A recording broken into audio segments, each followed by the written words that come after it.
Elle collait des morceaux, que là il y avait des pièces manquantes du puzzle que tu es, que les pièces du puzzle commencent à se rassembler pour que ta gloire, Père, se manifeste.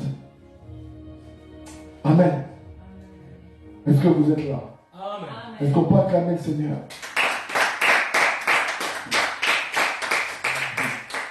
Oh, Satan, un être très dangereux. Mais Jésus est plus dangereux que lui. Pendant que je prie la pluie tantôt, l'atmosphère combattue.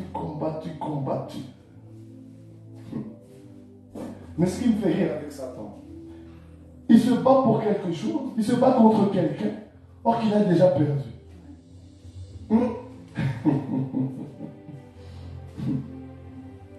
C'est pour ça, mon ami, même quand tu es dans un combat, là, il faut persévérer. Parce que Yeshua t'a déjà donné la victoire. C'est juste que cette victoire, là, tu dois prendre possession de cette victoire. Et tu es prêt à être encouragé ce soir. Amen. Que je crois par la foi que cette petite exhortation-là va encourager quelqu'un ce soir. Amen. Va encourager quelqu'un ce soir. Ah, yes. Amen. La petite exhortation, c'est comment éviter de faire les mauvais choix. Comment éviter de faire les mauvais choix. Pourquoi? Parce que dans la vie de tous les jours, on est confronté à faire des choix. Tout le temps. Le choix pour ton mariage, le choix pour ton travail, le choix pour habiter tel pays, le choix pour faire tel projet, le choix même par rapport à ton salut. La chose la plus importante. Si tu es ici, c'est que tu as fait le choix de choisir les choix.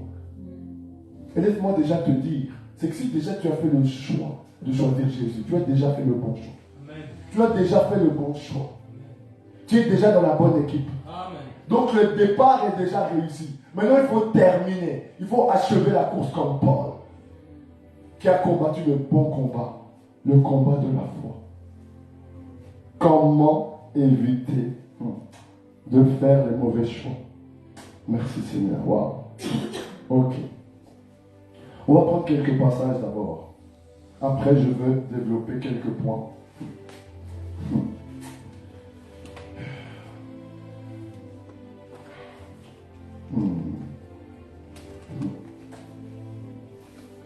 On va prendre Proverbe. Proverbe chapitre 3.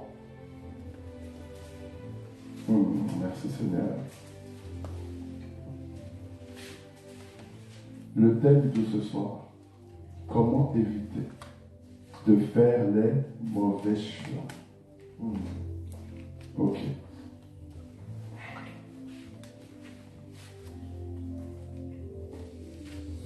Proverbe chapitre 3, versets 5 à 7. Confie-toi de tout ton cœur en Yahweh. Confie-toi de tout ton cœur en Yahweh et ne t'appuie pas sur ton intelligence. Considère-le dans toutes tes voies et il dirigera tes sentiers. Ne sois point sage à tes yeux, crains Yahweh et détourne-toi du mal. Amen. Ici, on nous dit, confie-toi de tout ton cœur en Yahweh. Se confier de tout son cœur en Yahweh, c'est communiquer avec Yahweh. Amen. C'est déposer tout ce qu'on a sur le cœur devant Yahweh. C'est en fait être en communion avec sa parole. Parce que tu ne peux pas te confier en Yahweh si tu n'es pas dans sa parole. Amen. Parce que son nom est la parole. Donc on dit se confier en Yahweh, c'est se confier à lui, mais à sa parole. À son intimité. Hier, on a vu les types de relations avec le Seigneur. Relation époux-épouse. Relation père-fils. Relation fraternelle. Relation amicale. Vous voyez? C'est important. C'est d'abord la première base. Tu dois te confier en Yahweh. Pour que ça t'évite de faire les mauvais choix. Se confier à Yahweh, c'est se confier à sa personne, se confier à son caractère. Parce que c'est toute chose. La Bible dit, ne te repose pas sur ta propre intelligence et ne te crois pas sage à tes yeux. Pourquoi? Parce que quelqu'un qui se croit trop intelligent, on ne pourra rien lui dire. Quelqu'un qui se croit trop sage, on ne peut rien lui apprendre.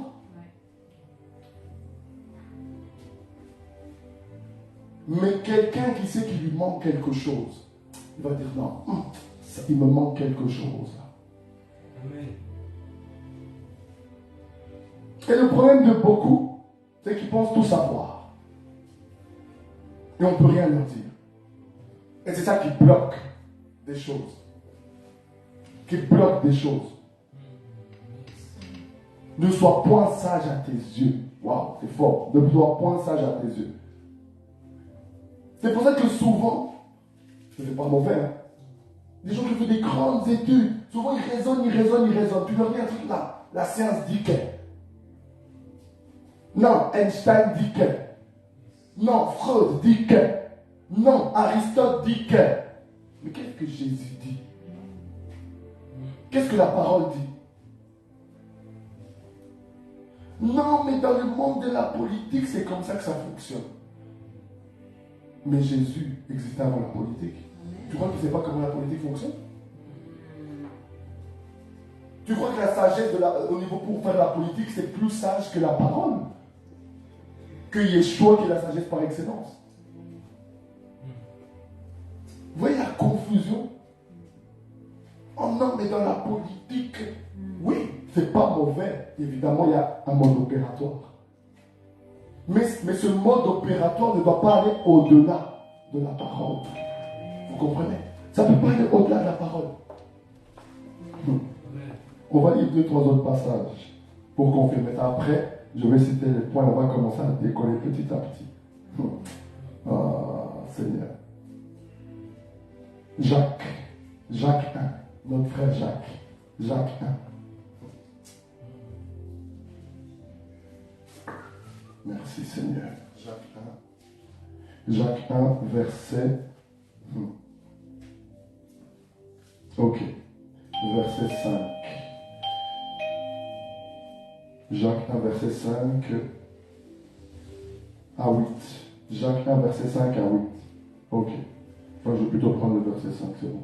Jacques 1, verset 5. Ok.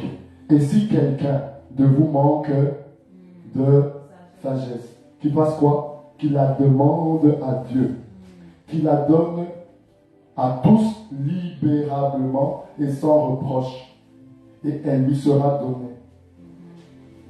Vous voyez? Donc ne te crois pas sage. Si tu te crois sage, comment veux-tu demander la sagesse à Dieu vu que toi tu te considères déjà comme sage? Toi tu as la sagesse au maximum. C'est le summum. Tu as atteint le sommet. Tu as atteint le sommet. Mais comme tu as atteint le sommet là, on ne peut plus te faire redescendre de ton trône.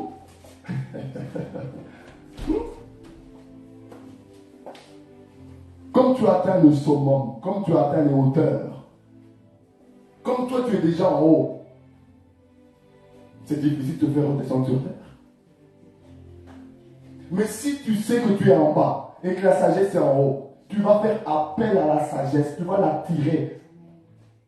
Tu vas regarder la sagesse vers le haut, tu vas dire oui, c'est lui qui a la sagesse. Moi, ma sagesse est limitée. Ne t'appuie pas sur ta propre intelligence.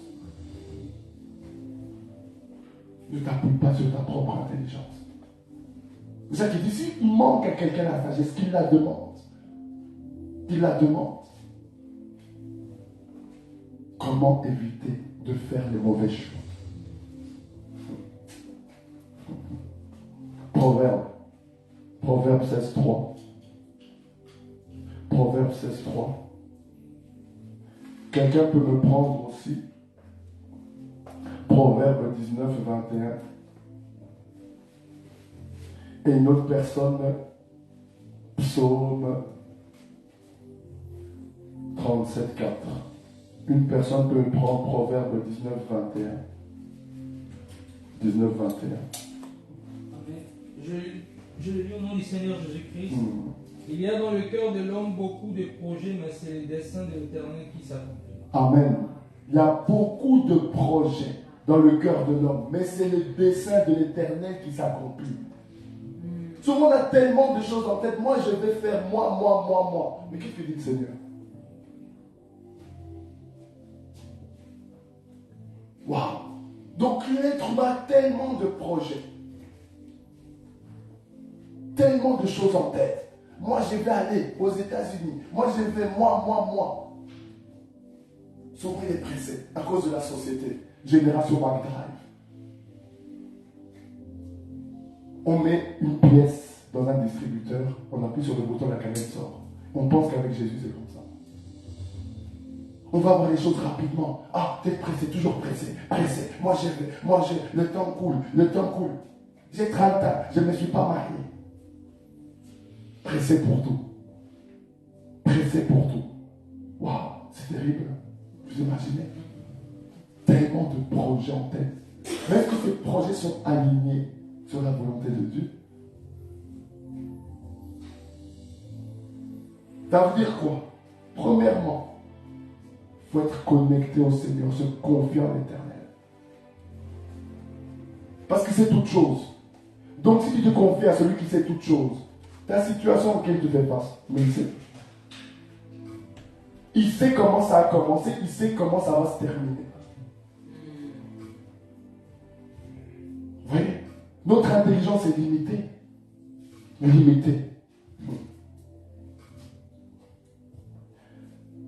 Psaume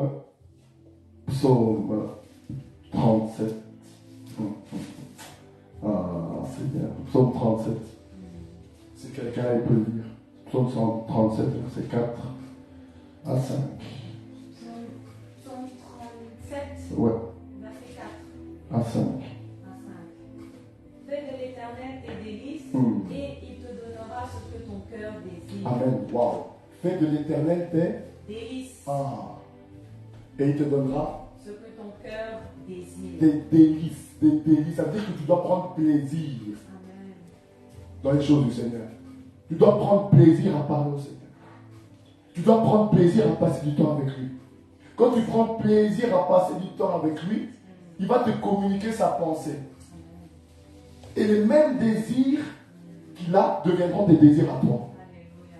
Donc vous êtes sur la même longueur d'onde. Parce que lui sera ton délice. Il sera ton délice. Comme il sera ton délice, ce qui va te communiquer, c'est pour dire, comme Jésus est mon délice, non, là je dois me positionner. Donc il faut que Jésus soit ton délice. Quelque chose que tu aimes, que tu savoures. Et à force de te confier à lui, de parler avec lui, d'être dans l'intimité avec lui, c'est comme quand tu côtoies souvent une personne, tu vas finir par l'apprécier. Mais quand tu te confies, tu côtoies, tu confies ton cœur, tu confies ton âme, tu confies ta vie. Waouh! Fais de l'Éternel tes délices. Il t'accordera ce que ton cœur désire.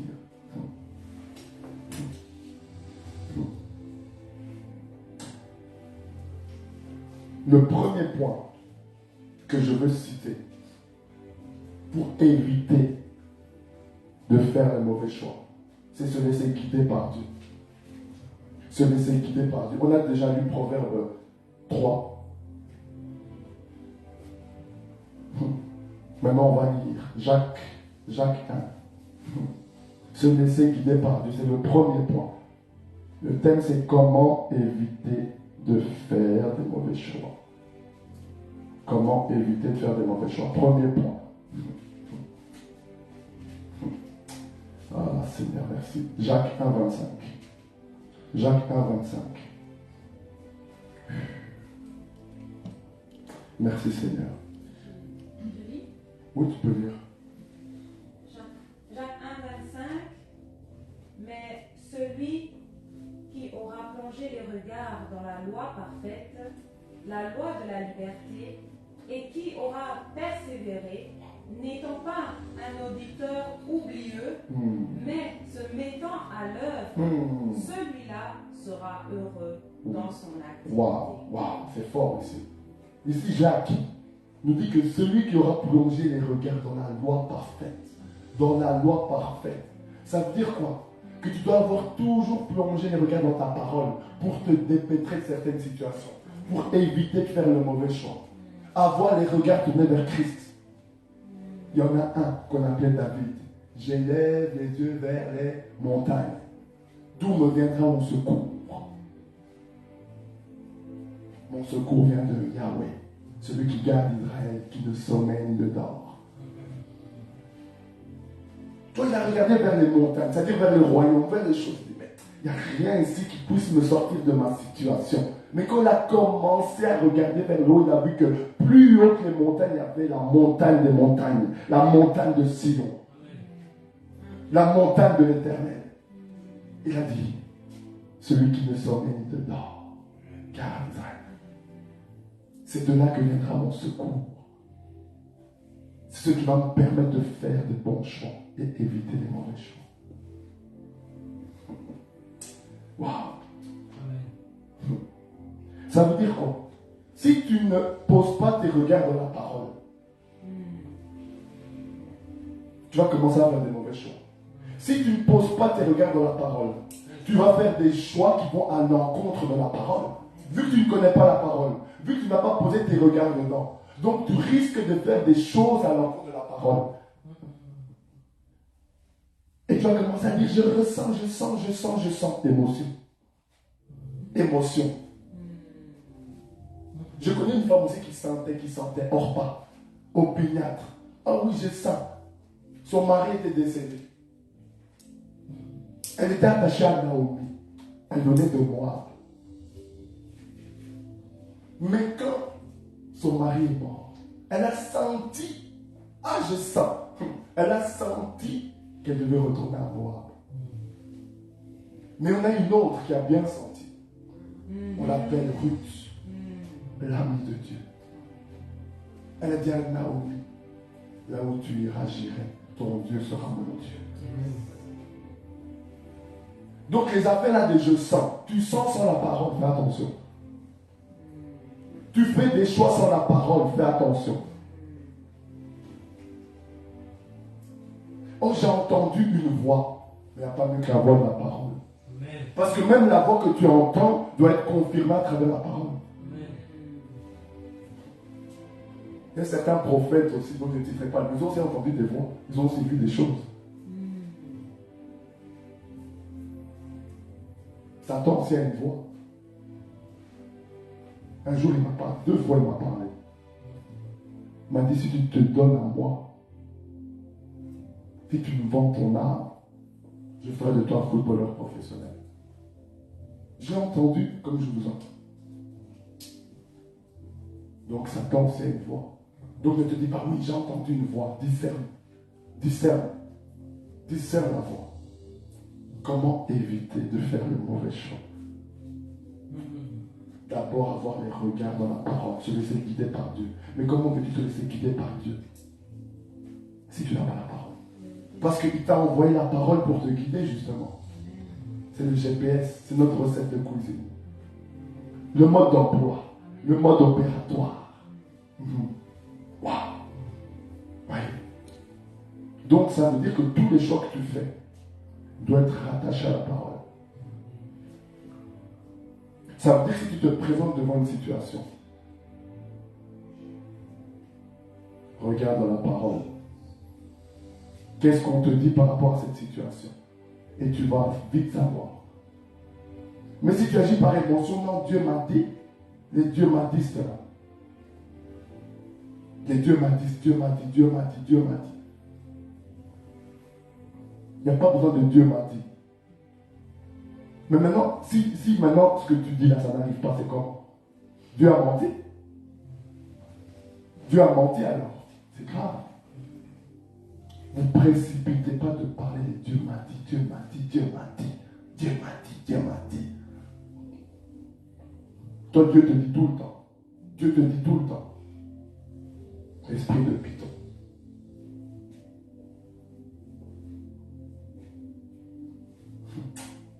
Ah, Seigneur, que Dieu nous aide.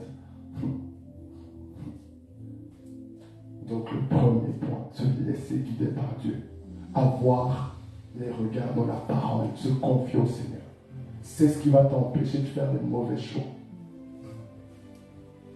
Des mauvais choix. Et les choix que tu vas faire quand tu te laisses guider par Dieu, tu vas voir que c'est en corrélation avec sa parole. Et quand on parle de sa parole, il la confirme toujours. Toujours. Toujours il la confirme. Quand Dieu te donne un message, il va te confirmer. Exemple. Tu fais un songe. Si c'est un songe qui vient du Seigneur, il va te confirmer avec la parole. Il va te confirmer avec des versets. Si tu lui demandes, il va te confirmer avec les versets. Il va te confirmer avec les versets. Mais oui. Wow. Deuxième point. Définir le problème ou l'opportunité qui se présente. Définir le problème ou l'opportunité qui se présente. Ça veut dire quoi? Quand, par exemple, il y a un problème qui se présente devant toi, il faut se poser la question. Pourquoi ce problème est arrivé? Pourquoi est-ce que ce problème est arrivé à ce moment-là? Qu'est-ce que Dieu veut m'enseigner à travers ce problème? Parce que souvent, quand il y a un problème qui se présente, on pense directement que c'est Satan. Mais pas forcément. Il y a un homme qui a désobéi au Seigneur. On lui dit, va, prends un billet pour Ninive. Il prend un billet pour Tarsis. Qu'est-ce qui s'est passé? Il rentre dans le bateau avec des païens. La Bible dit que Yahweh fait quoi? Il fit lever une grande tempête. Ah, Yahweh fit lever une grande tempête. Pas Satan. Mais on peut considérer ça comme un problème. Oh non, il y a une tempête, on va mourir. Mais il n'allait pas mourir. Parce que c'était prévu dans le plan. Comme quand les disciples étaient dans la barque. Il y a eu des tempêtes. Jésus dormait. Il dormait physiquement. Mais spirituellement, il était toujours réveillé. Et il commençait à trembler. Il commençait à trembler. Et Jésus s'est réveillé. Il a calmé la tempête. Il y a des problèmes qui ne sont pas forcément mauvais. C'est peut-être là pour susciter ta foi. C'est peut-être pour que tu changes de direction. Si je suis venu en Christ, c'est que j'ai aussi eu certains problèmes qui m'ont mené à Christ. Il y a eu certaines situations qui m'ont poussé à venir à Christ. C'est pour ça que quand tu as un problème, pose la question au Seigneur. Pourquoi j'ai ce problème? Qu'est-ce que tu veux m'apprendre? Qu'est-ce que tu veux m'enseigner? Le Seigneur peut permettre que quelqu'un te fasse du mal. Toi, t'en veux à la personne. Tu dis, ah, il me déteste. Mais c'est Dieu qui utilise cet instrument pour te tailler. Parce que tu avais fait une prière. Seigneur, brise-moi. Seigneur, enlève mon orgueil. Mais ça, on oublie. On oublie souvent nos prières. On est souvent amnésiques. Nous, les chrétiens, on est souvent amnésiques. On fait des prières et quand les choses arrivent, on oublie. Wow. Donc, quand il y a des problèmes, cherchez à regarder quelle est la source, pourquoi le problème est là. Ça concerne qui? Pour quelle raison ce souci est là? Est-ce que c'est le Seigneur qui a permis ça? Ou c'est l'ennemi? Ne voyez pas Satan partout. Parfois le Seigneur est derrière. Il y a aussi des opportunités. Des opportunités. Quand une opportunité se présente, la question que tu dois te poser, pourquoi cette opportunité se présente maintenant? Et si je n'accepte pas cette opportunité, quelles en sont les conséquences? Si Jésus vient à un païen, mais que le païen ne sait pas, ne comprend pas, il se peut que ce païen la parte de nous. Donc la question qui doit se poser, mais pourquoi on me présente Jésus? Quelle est l'importance quelqu'un qui me parle de Jésus tout le temps. Si je l'accepte, quelle sera la conséquence de cette acceptation-là? Mais si je le refuse, quelle sera la conséquence? Vous voyez comment devant un problème et une opportunité, on peut éviter de faire de mauvais choix en se posant toutes ces questions. En se posant toutes ces questions-là. Wow. Troisième point. Analyser les informations pertinentes. Ok. Est-ce que quelqu'un peut me prendre Proverbe 11, 14 et une autre personne 1 Thessaloniciens 5, 17. Et moi je veux lire Luc 14, 25. Donc quelqu'un peut prendre 1 Thessaloniciens 5, 17, une autre personne Proverbe 11, 14. Ça c'est le troisième point, analyser les informations pertinentes. Wow. Seigneur, merci. Proverbe 11, 14. Amen. Quand la prudence fait défaut, le peuple tombe. Et le salut est dans le grand nombre des conseillers. Waouh! Le salut est dans le peuple des conseillers. Dieu lui-même a des conseillers. Ça veut dire quoi? Parfois, tu te trouves devant une situation, tu dois commencer à checker. Tu dois commencer à checker les informations. Et si tu ne comprends pas qu'est-ce que tu peux faire, tu peux aller voir des conseillers, des personnes qui vont bien t'orienter, bien te conseiller. Ne vous inquiétez pas, vous dites, non, mais chez qui je peux aller prendre conseil? Dieu est Dieu. Quand il y a une situation qui se présente, il y aura toujours des personnes chez qui tu pourras parler de la situation. Chez lesquelles tu pourras parler de la situation. Le salut c'est la délivrance. Ça veut dire la réponse, la solution à ton problème se trouve chez ces conseillers-là. Toi, tu t'attends à un songe. Tu t'attends à une vision. Tu t'attends à une grosse voix qui te parle. Mais c'est-à-dire que tu vas parler à telle sœur. Ça peut même être ta maman qui est païenne. Qui va te donner un bon conseil. Tu serais étonné. Dieu est illimité. C'est pour ça qu'il faut être sensible. Et on a dit quoi? Qu'on ne soit pas sage à nos propres yeux. Qu'on se dise que ça peut venir de n'importe où. Gardez les informations importantes.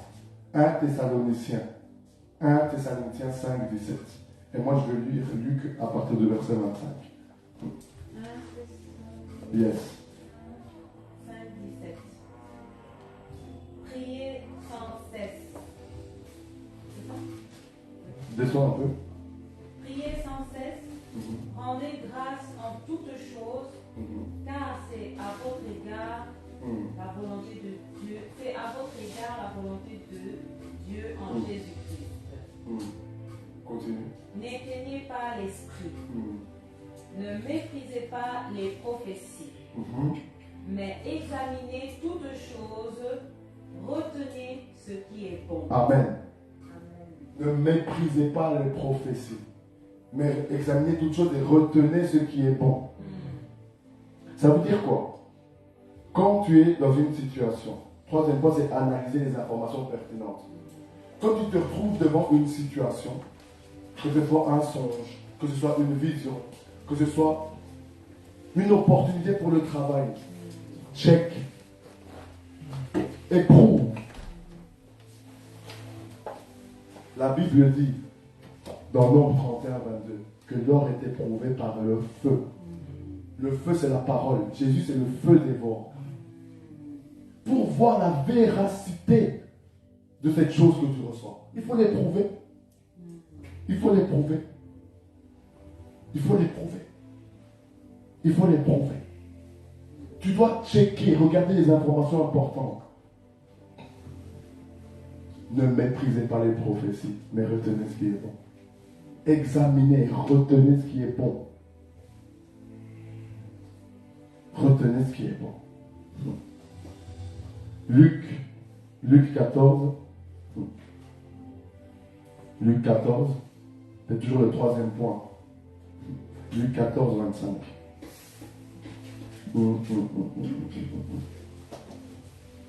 Jusqu'au verset 32. Ok.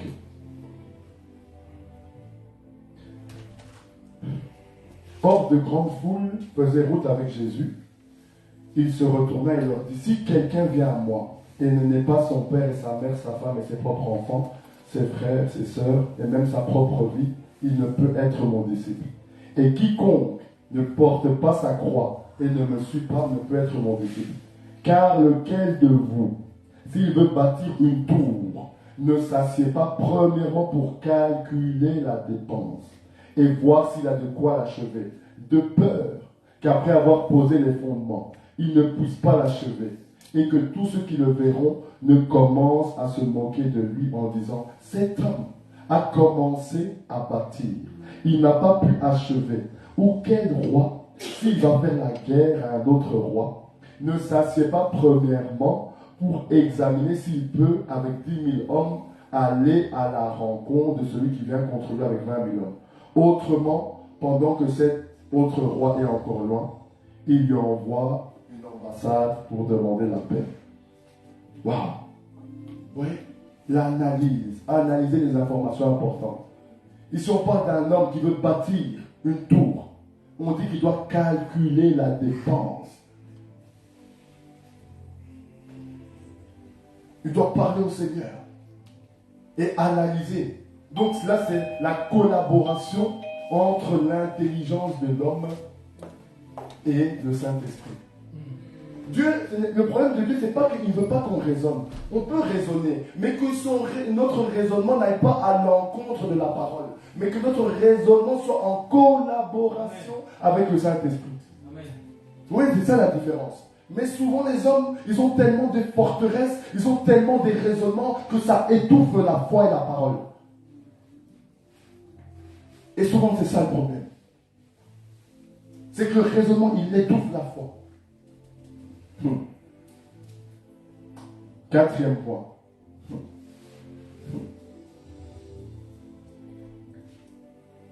Garder les informations importantes. Il y a un homme qui avait des songes, des visions. Daniel. Daniel 7, verset 1. Daniel 7, verset 1. Oh, merci Jésus.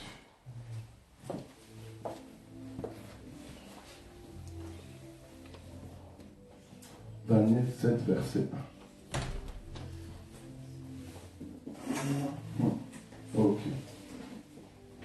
En l'an 1 de Belshazzar, roi de Babel, Daniel eut un rêve et des visions. Et de sa couche, et de sa tête étant sur sa couche, alors il écrivit le rêve. Et il relata les choses principales. Les choses principales. Souvent, quand on reçoit des choses, on reçoit tellement d'informations. On reçoit tellement de choses qu'on est parfois embrouillé. Mais Daniel, il a fait quoi? Il a commencé à écrire. La Bible dit qu'il relatait les choses importantes. Afin de ne pas être déstabilisé, afin de ne pas être perdu. Parce qu'il savait que son esprit était capable de capter tellement d'informations. Et il s'est dit, non, pour être structuré, il faut que je commence à prendre note. Il faut que je commence à prendre note. Wow. Cinquième point. Prise de décision plus action.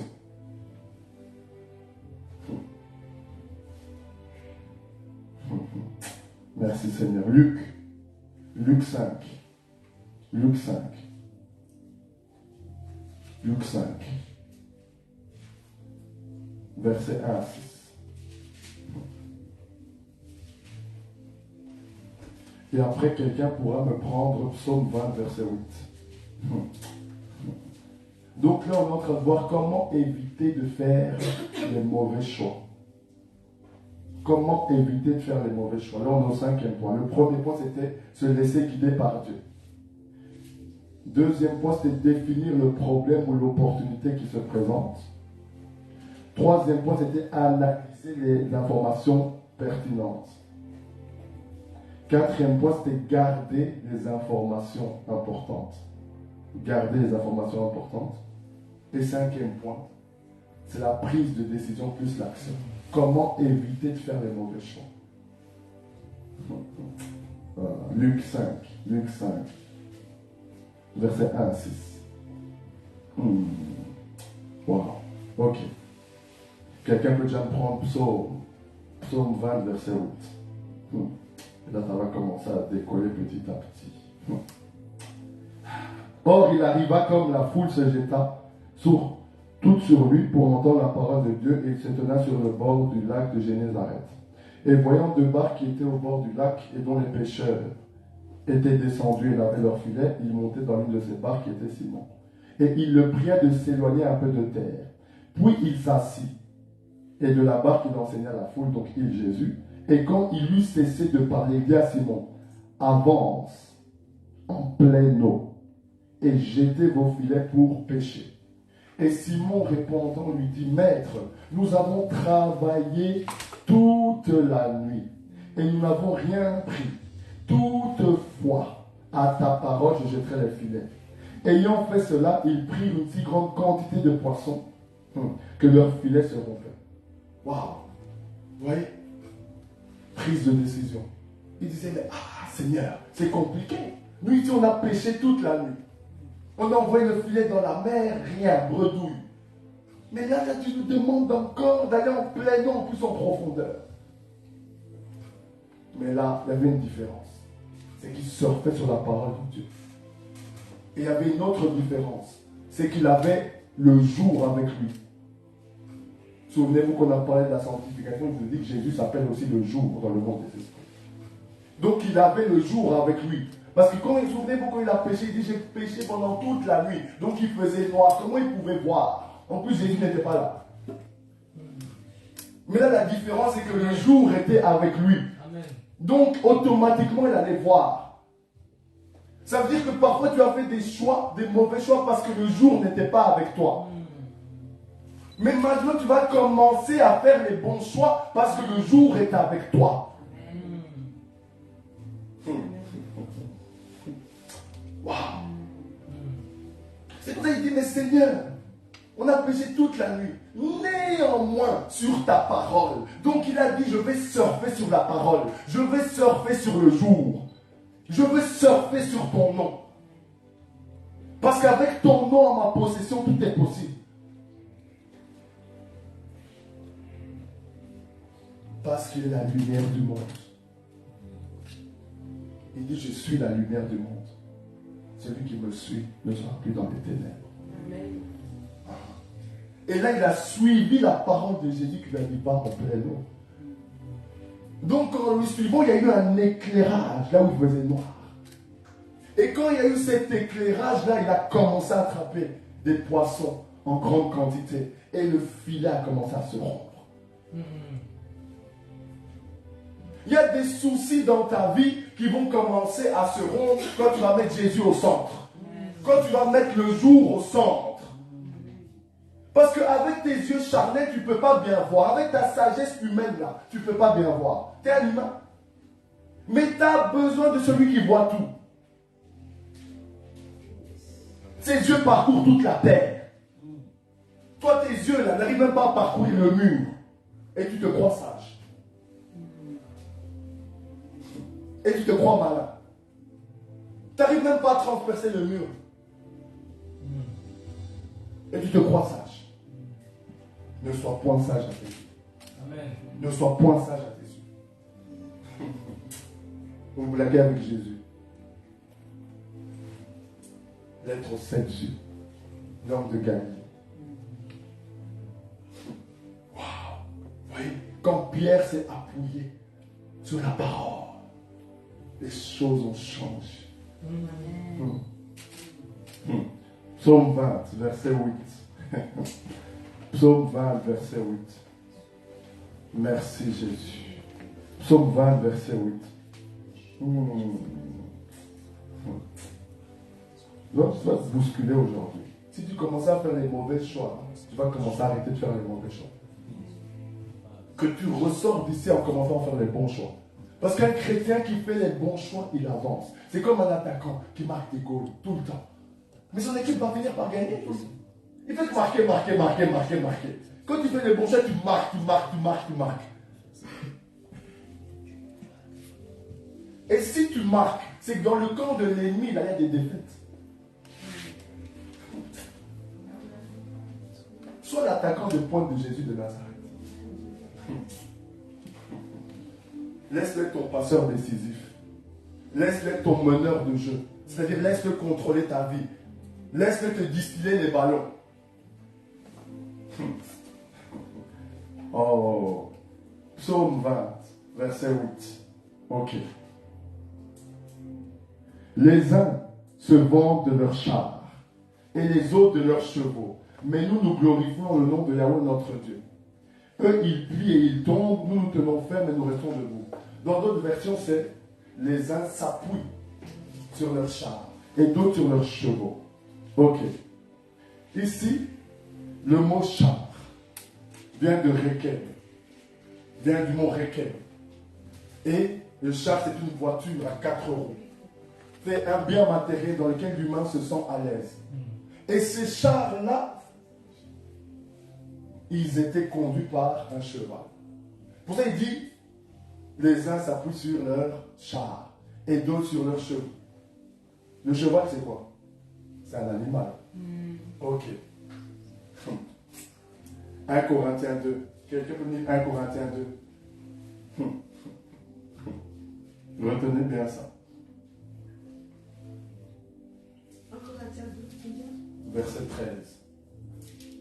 Et tu descends. Merci. Et nous en parlons, non avec des discours qu'enseigne la sagesse humaine, mais avec ceux qu'enseigne l'esprit, employant un langage spirituel pour les choses spirituelles.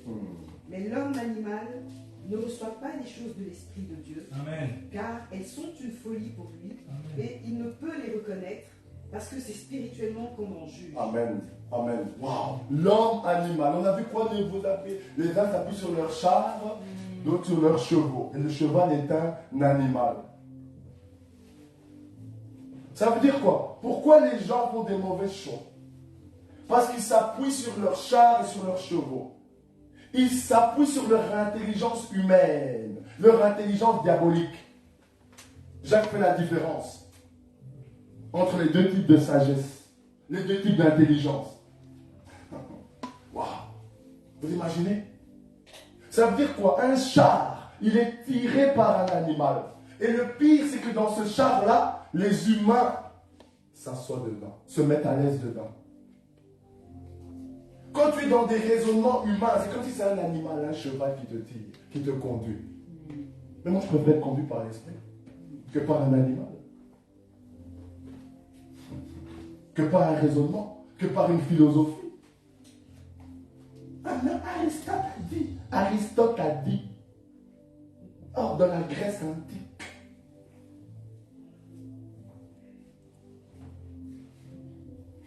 oh non, ma tante du village a dit que dans notre village c'est comme ça. Ils sont conduits par des animaux, des chars conduits par des animaux, par des chevaux, par des raisonnements humains. Paul dit, mais l'homme animal ne peut pas comprendre les choses de l'esprit. Parce que nous, là, les humains, on a un côté animal. On parle de l'animalité de l'homme. Paul, il différencie l'homme spirituel, l'homme animal. Et tu peux avoir le Saint-Esprit en toi, mais si tu ne fais pas gaffe, c'est ton côté animal qui peut prendre le dessus. C'est pour ça que c'est important de crucifier sa chair. Wow. Regardez. Il y avait un homme qui était charnel. Genèse 13. Genèse 13. Genèse 13. Ok. Genèse 13, verset 5. Genèse 13, verset 5.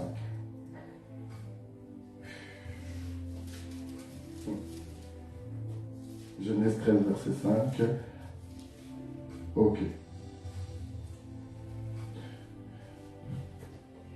Lot aussi qui marchait avec Abraham avec des brebis, des bœufs et des tentes. Et le pays ne pouvait les porter pour demeurer ensemble, car leurs biens étaient si grands qu'ils ne pouvaient demeurer ensemble, de sorte qu'il y eut querelle entre les bergers du bétail d'Abraham et les bergers du bétail de Lot. Or, en ce temps-là, les Cananéens et les Phérésiens habitaient dans le pays. Et Abraham dit à Lot, je te prie qu'il n'y ait point de dispute entre moi et toi, ni entre mes bergers et les tiens, car nous sommes frères. Tout le pays n'est-il pas devant toi? C'est par toi, je te prie, d'avec moi. Si tu vas à gauche, j'irai à droite, et si tu vas à droite, j'irai à gauche. Verset 10. Et Lot, levant les yeux, vit que toute la plaine du Jourdain était entièrement arrosée, avant que Yahweh ait détruit Sodome et Gomorrhe. C'était jusqu'à Tsoar comme le jardin de Yahweh, et comme le pays d'Égypte, ou dans d'autres versions, la terre d'Égypte. Et Lot choisit pour lui la plaine du Jourdain et alla du côté de l'Orient. Ainsi, ils se séparèrent l'un de l'autre. Amen. Ici, qu'est-ce qui s'est passé? Il y a eu une querelle entre Abraham et Lot. Donc, on est comment éviter de faire les mauvais choix. Souvenez-vous. Il y a eu une querelle entre Abraham et Lot, entre les bergers d'Abraham et Lot. Du coup, ils ont décidé de se séparer. Maintenant, Lot, il a regardé avec ses yeux charnels. Il a vu le côté animal. Lui, il était attiré par Sodome et Gomorrhe. Mais vous savez, c'est quoi le piège? C'est qu'à l'œil nu, donc l'aspect extérieur, Sodome et Gomorrhe ressemblaient au jardin d'Éden.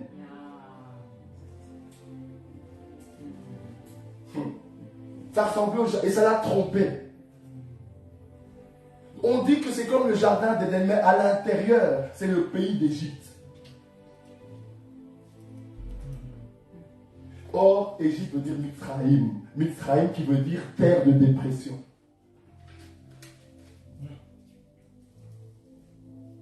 Ça veut dire qu'il s'est fait piéger. Il s'est fait piéger à cause de sa chaîne, à cause des émotions. Non, moi je vais seulement aller là-bas. Parce que tu regardais, oui c'est beau, oui c'est beau, oui c'est beau. Oh, c'est comme le jardin d'Éden. Mais Abraham, il savait. Parce qu'il était conduit par l'esprit. Amen. Waouh, vous imaginez? Sodome et Gomorrhe, l'aspect extérieur, c'est comme le jardin d'Éden. Jardin d'Éden, Éden qui veut dire jouissance, plaisir. Mais la terre c'est aussi le cœur. Quand on parle de la parabole du semeur dans Matthieu 13, les 4 terrains, ça représente 4 cœurs. Mais là on dit que le cœur, la source, quand on dit le cœur de quelque chose, c'est quelque chose qui prédomine, c'est quelque chose qui prend beaucoup de place. Et là on dit que la terre d'Égypte était à Sodome et Gomorrhe, vous imaginez? Une terre de dépression, une terre d'oppression, une terre d'accablement, une terre de souffrance. Et lui, avec son zèle amer, il a fait quoi? Il est parti là-bas. Et devinez ce qui s'est passé, il s'est fait capturer. Et après, la même personne là, avec qui il se querellait là, c'est lui-même qui est parti là, à la sortie là. Donc toi, tu es là, tu te querelles avec des gens, non, lui, il est bizarre. Ce monsieur-là, il est bizarre. Mais ce monsieur-là, c'est peut-être lui qui doit venir te délivrer. Ce monsieur-là que tu négliges. Ce monsieur-là que tu négliges. Lot, qui veut dire voile. Je crois que Lot était lui-même voilé. C'est pas possible. Il était voilé. Pour aller à Sodome et Gomorrhe. Sodome et Gomorrhe, une ville un pays que Dieu a détruit. Qui allait détruire. Et lui, il est parti là-bas. Et même quand il est sorti de là-bas avec ses 2 filles et sa femme qui s'est retournée à cause des émotions, elle s'est transformée en statue de sel. Donc toi aussi, est-ce que tu dois être dans les émotions? Te laisser conduire par un char? Avec un cheval qui est devant, qui conduit? Ou tu préfères le Saint-Esprit? Tu préfères quoi? Comment éviter de faire les mauvais choix? Comment? Tu dois commencer par être dans la parole. Je le répète. Parce que quand tu te confies en Yahweh, tu te confies à son Saint-Esprit. Du coup, tu es connecté, tu es branché à son Saint-Esprit. Donc, tu vas difficilement faire des mauvais choix. Et quand tu es connecté à son Saint-Esprit, la terre va commencer à être nettoyée. Parce que quand tu es connecté à l'Esprit, même que tu avais des sacs, tu commences à les enlever. Et ça commence à devenir clair dans ton cœur. Et ta terre, ton cœur, tu peux mettre des bonnes semences dedans. Comme le 4e terrain. Parce que si ton cœur est nettoyé, tu peux tout simplement voir si on met une mauvaise semence. Mais si ton cœur est embrouillé, s'il y a des ronces, comment tu vas voir? Tu ne pourras pas. Et l'autre certainement avait aussi des choses dans son cœur. L'esprit de querelle. C'est pour ça que son cœur était embrouillé. Parce qu'il devait avoir un problème dans le cœur, vu qu'il a regardé avec ses yeux physiques. Mais Abraham l'a vu en esprit. Abraham ne s'est pas laissé avoir par Sodome et Gomorrhe. Parce qu'il avait une intimité avec le Seigneur. Donc l'intimité avec le Seigneur l'a permis de faire le bon choix. De ne pas aller à Sodome et Gomorrhe, mais d'aller à Canaan.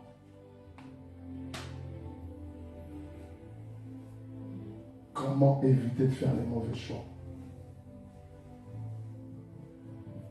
Parfois tu es dans un problème parce que tu as fait des mauvais choix. Tu as additionné les mauvais choix. Tu as additionné les raisonnements humains. Depuis des années, tu te laisses conduire par un cheval. Tu ne vois même pas. Et tu as le confort. Parce que quand tu es dans un char et qu'il y a un cheval, tu es dans le confort. Tu es dans le confort. Tu es dans le confort. Quand Dieu veut te sortir d'une situation, quand Dieu veut te faire passer à l'autre bord, il va te sortir de ton confort. Mais oui. Mais toi, tu veux être chrétien et toujours être dans ton confort. Tu sais, quand tu dois faire un choix, ne regarde pas toujours à ton confort. Regarde d'abord ce que Dieu dit et ce que Dieu veut. Parce que ça peut être confortable pour toi, mais inconfortable pour le Saint-Esprit. Amen. Oui. Quand tu prends des décisions, consulte le Père. Et on avait un là, il prenait tellement de mauvaises décisions, Saoul, qu'à un moment donné, Dieu l'a rejeté. Et qu'est-ce qui s'est passé? À un moment donné, il avait peur. Parce qu'il était attaqué, il avait peur. Il a fait quoi? Il a consulté Yahweh. Rien. Aucune réponse, niet, redou. Après, il est parti vers quoi? Il est parti voir une voyante. Vous voyez comment ça commence? À cause des mauvais choix. À cause des mauvais choix. Les mauvais choix vont te pousser dans le péché. Les mauvais choix vont te conduire dans la saleté. Les mauvais choix peuvent te faire retourner dans le monde.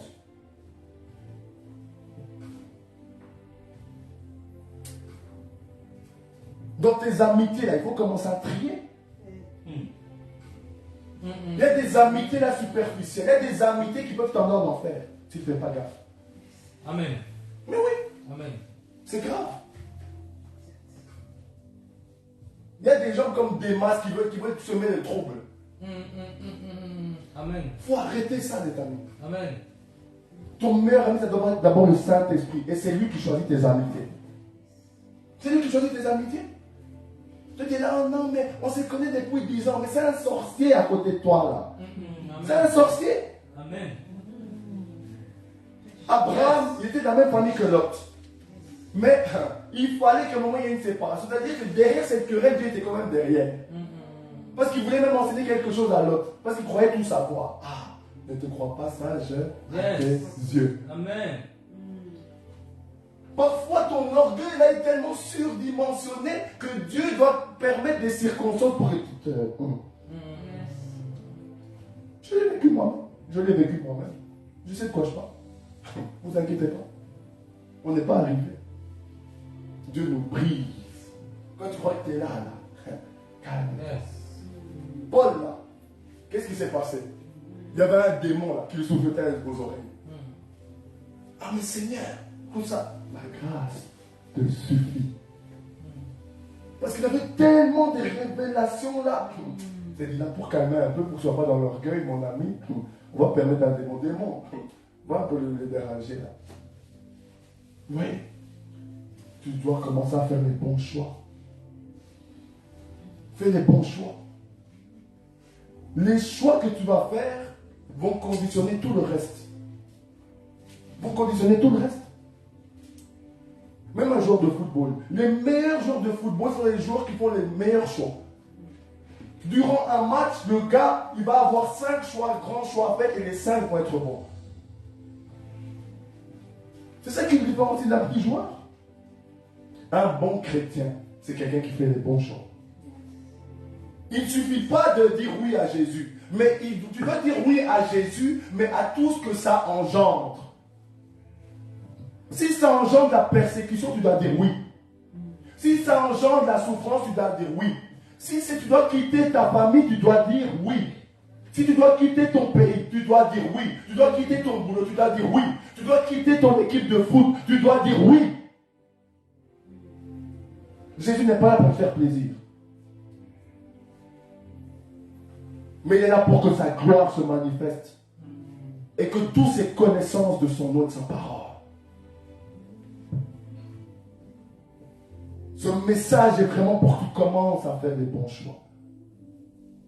Et quand tu vas commencer à faire les bons choix, ça va commencer à devenir facile. Certaines choses vont commencer à couler. Vont commencer à couler. Tu es là, tu tournes d'assemblée en assemblée. Mais tu ne veux pas te positionner, pourquoi? Tu crois que ta délivrance est à travers un homme? Tu cours, comme on dit Ésaïe 5:8. Tu vas de maison en maison, de champ en champ, de champ en champ. Tu n'es pas positionné. Tu manges à toutes les tables. Tu manges un moment à la table du Seigneur, un moment à la table de Satan. Mais comment veux-tu que Dieu change ta vie? Tu manges à toutes les sauces. Un jour ketchup, un jour mayonnaise, un jour samouraï, un jour Brésil, mais finalement. Commence à revoir tes choix. Commence à revoir tes choix. Si tu ne revois pas tes choix, Dieu va te bloquer comme Jonas. Je te préviens. Dieu va te bloquer comme Jonas. Parce que Dieu, il est capable de tout pour te sauver. Il a fait lever une tempête à Jonas. Il a fait lever une tempête. Tu vas dire, ah Satan, le prophète va prier rien. On va gêner 365 jours rien. Notre ciel, même le robinet, la prophétique est fermée. Qu'est-ce qui se passe dans la personne? Laisse la personne, elle sait. Il y a des cas là. Parfois on prie pour des personnes, ne prie même pas pour la personne. C'est dur. Ne prie même pas pour la personne. Ça fait 10 ans que je ne lui parle, la personne est têtue. Têtue comme une mule. Le melon là, le melon. Tu sais, Dieu est doux, mais il est dur avec les durs. Il est dur avec les durs. Je sais de quoi je parle. Il est dur avec les durs. Quand tu n'écoutes pas, il va te mettre dans une situation, tu vas croire que c'est Satan. Tu peux jouer au foot, tu vas avoir une blessure, tu vas dire, ah, sorcellerie. Parfois c'est dur. Vous blaguez avec Dieu. Mon ami, commence à faire les bons choix. Commence à faire les bons choix. Commence à faire le choix de te remettre au Seigneur. Commence à faire le choix de te positionner dans la parole. Amen. Et quand tu vas faire ce choix-là, toi-même tu vas être dans la joie. Parce que quand tu es dans tes mauvais choix, tu vas culpabiliser, tu vas te déprimer, tu vas pleurer. Tu vas pleurer toi-même. Toi-même tu perds du temps. La conséquence de faire des mauvais choix, tu perds du temps. Regardez Lot. Il a perdu du temps. Emprisonné à Sodome et Gomorrhe. Je suis sûr que ça ne devait pas se qu'Abraham lui disait, hey, là c'est fini pour moi. Mais Dieu dans son amour, il a suscité Abraham. Il a suscité Abraham. Beaucoup d'humilité. Amen. Les choix de la vie. Le choix de la vie. Le premier choix que tu dois faire, c'est accepter Christ. Pas seulement, oui, j'accepte Jésus-Christ comme Seigneur et Sauveur. Mon ami, il ne faut pas répéter des phrases comme un perroquet que tu ne comprends même pas.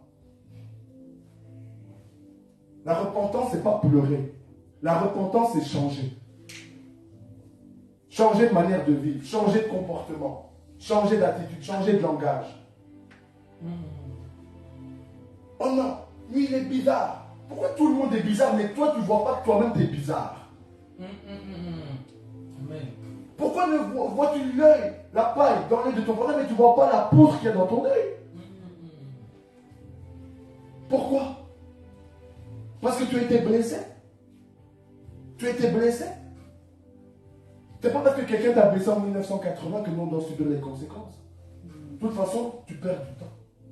C'est un faux combat. C'est un faux combat. Tu te bats tout seul. Nous, on regarde à Yahweh. Nous, on se bat pour aller au ciel. Toi, tu te bats contre les hommes. C'est ton problème. Tu as fait le choix de te battre avec les hommes. Bats-toi. Tu vas te fatiguer tout seul. Tu vas te fatiguer tout seul. Tout seul. Nous, on n'est même pas là-bas.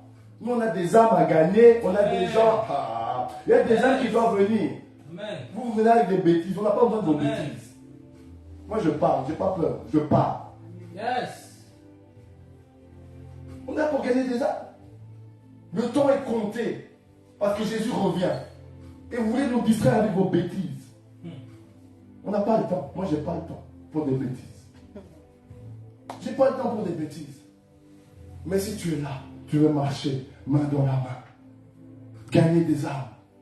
Partager l'agneau. Amen. Moi, je suis là, mon ami. Bras ouverts. Bras ouverts. Yes. Je veux partager l'agneau de Dieu avec toi.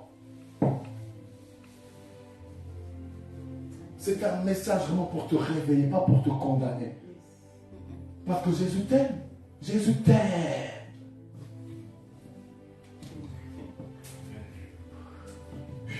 On va se lever. Oh Seigneur, commence à prier. Commence à prier. Que ce message-là ne tombe pas dans l'oreille d'un sourd ou d'une sourde. Que ce message ne tombe pas dans l'oreille d'un sourd ou d'une sourde.